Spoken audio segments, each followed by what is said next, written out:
Quand je suis inspiré, j'ai coutume parfois de citer une phrase d'un grand auteur. Et je m'étais dit que pour l'occasion, j'aurais volontiers cité une phrase de Dieudonné. Néanmoins, il me suffirait de citer un passage de Choananas pour qu'on me tombe dessus et qu'on me fasse un procès. De ce fait, je vais être nettement plus conventionnel et me contenter de vous souhaiter une très bonne année 2019. 2019, l'année de la meuf. 2019, l'année de la teuf. 2019, en somme, l'année des jeux de mots foireux pour souhaiter les bons vœux. Mais si je suis là aujourd'hui, c'est pour parler encore et toujours de bouquins. Je suis désolé de vous saouler avec ça, mais c'est à peu près la seule chose dont je suis apte à causer de façon plus ou moins convenable. Et donc, je viens vous causer d'un livre que j'ai lu. C'est toujours plus pratique de causer des livres que l'on a lus, dont on a donc effectué la lecture, puisqu'on les a lus. Et donc, je voulais parler du livre La vraie vie d'Adeline Dieudonné.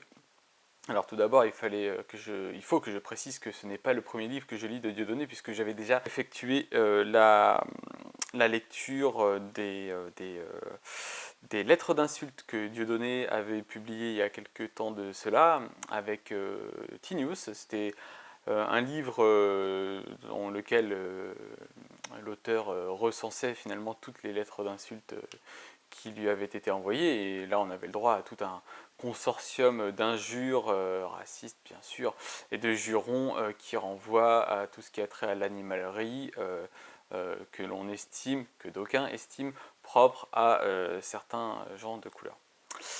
C'était assez instructif, on va dire. Néanmoins, depuis, Dieudonné est devenu, comme on le sait, persona non gratis, et donc on ne peut pas en parler réellement. Il est délicat d'évoquer ce sujet sans passer pour tout et son contraire.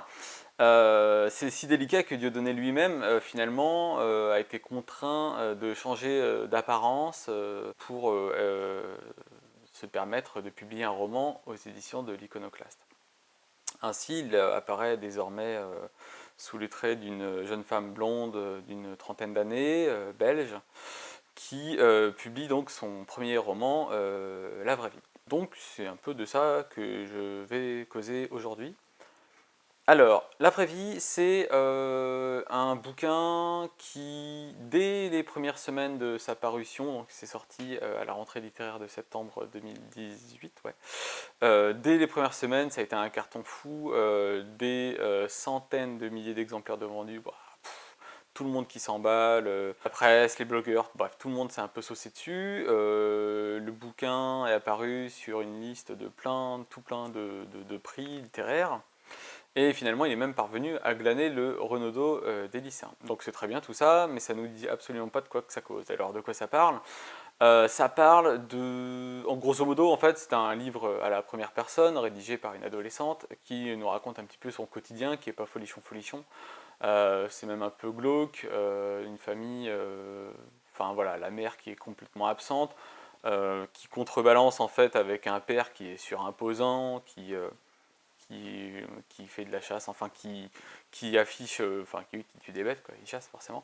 Et en fait, après, il exhibe un peu ses trophées de chasse dans le salon et tout. Enfin bref, elle vit cette petite fille vit dans un cadre un petit peu particulier, voilà, un truc, c'est un petit peu étouffant.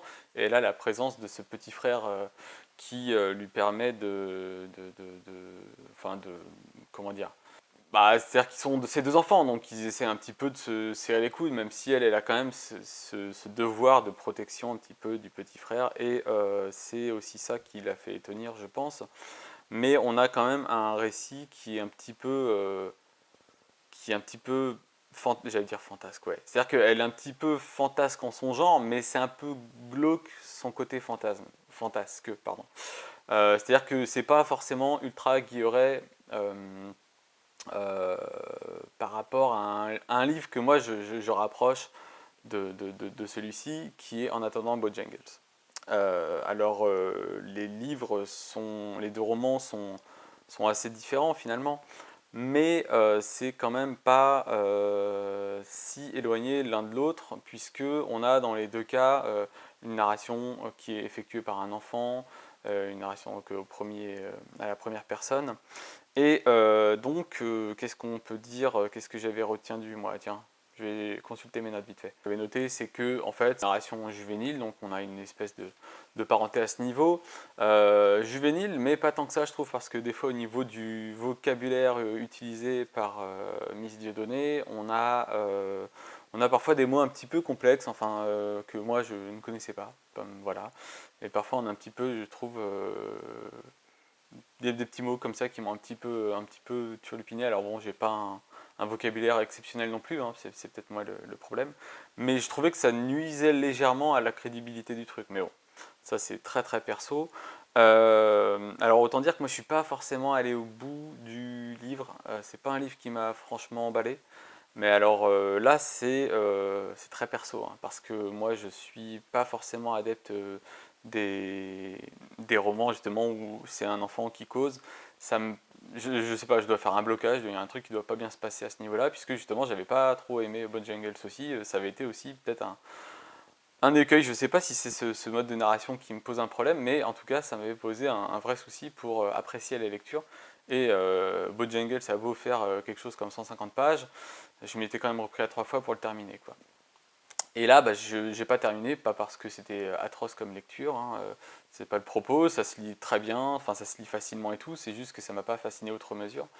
Et si je suis pas allé plus avant dans la lecture, c'est parce que j'avais d'autres choses à lire en l'occurrence, donc c'est toujours un petit peu la même chose.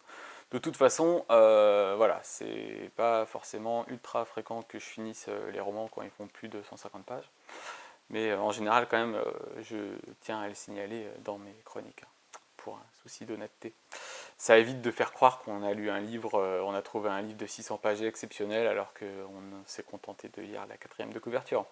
Ce qui peut arriver chez certains. Alors j'ai un petit peu lâché le truc en fil de route, mais alors je raconte un petit peu l'histoire, quoi. C'est donc elle évolue dans cette famille, cette fille, et puis il y a un événement un petit peu particulier qui va venir un peu dynamiter le quotidien de cette justement de cette famille et un événement un petit peu traumatisant, voilà, qui va redéfinir un petit peu tout ça, mais j'en dis pas forcément plus parce que ça ruine un peu l'intérêt de la chose. Après, sur le côté écriture juvénile et tout, j'ai dit que c'était facile d'accès, c'est très vrai, ça rend la lecture très simple, et elle a eu le Renaudot des lycéens, alors elle a été à deux doigts de choper le concours des lycéens, et je crois tout à fait que ce sera un choix de premier plan pour les professeurs de lycée qui voudront donner quelque chose d'un peu contemporain et facile à lire à leurs élèves. Voilà, parce que c'est quand même une histoire d'adolescent et c'est vrai que ça peut, dans un souci d'identification en fait, ça peut être tout à fait un choix pertinent. Et c'est d'ailleurs un peu ce qui se passe avec Bojangles, hein. Bojangles, depuis qu'il est sorti en poche, moi je sais qu'il y a des professeurs de lettres qui le soumettent à la lecture de leurs élèves, et bon après ça plaît pas, j'ai pas forcément le retour des élèves, mais je sais qu'en tout cas ça se fait. Donc je pense qu'à terme ça pourrait être aussi un choix de circonstances, et ça je pense pas forcément que ce soit calculé, mais en tout cas c'est une très bonne chose. Donc voilà, ça c'était un petit peu mon petit côté, ma référence à Bojangles, c'est un petit peu les reliquats de mon côté étudiant en lettres comparées, faut pas trop m'en vouloir. Et d'ailleurs, je suis sûr que certains vont se dire ah punaise, mais rien à voir, les deux bouquins, absolument rien à voir. Et pourtant, à mon sens, il y a quand même des points de similitude. Voilà. Mais de ce que j'ai regardé un petit peu en farfouillant, c'est vrai que j'étais un peu le seul à faire le pont, donc je sais pas, peut-être que j'ai tout faux, après tout, on s'en fout un peu. Donc voilà à peu près tout ce que j'avais à dire sur le roman, c'était pas ultra positif, et c'est vrai que moi j'ai pas forcément envie de parler de choses qui sont pas positives parce que moi, enfin l'intérêt c'est pas de deviner, hein, c'est clairement pas ça, et enfin voilà, même en général les livres qui ne me plaisent guère, je n'en parle pas, c'est encore la meilleure chose à faire, mais par contre là il y a quand même un truc qui pourra plaire à pas mal de gens, l'aspect très accessible. Je pense que si on a un peu du mal à trouver de l'intérêt dans certains bouquins, enfin ça peut être un point d'ancrage pour reprendre un petit peu goût à de la lecture pour certains. Voilà, ça dépend, tout dépend des publics, forcément. Sur ce, je vous souhaite une très bonne lecture de pas mal de choses quand même. Faites-vous plaisir parce qu'on est quand même là pour ça. Et je vous dis à très bientôt. Ciao!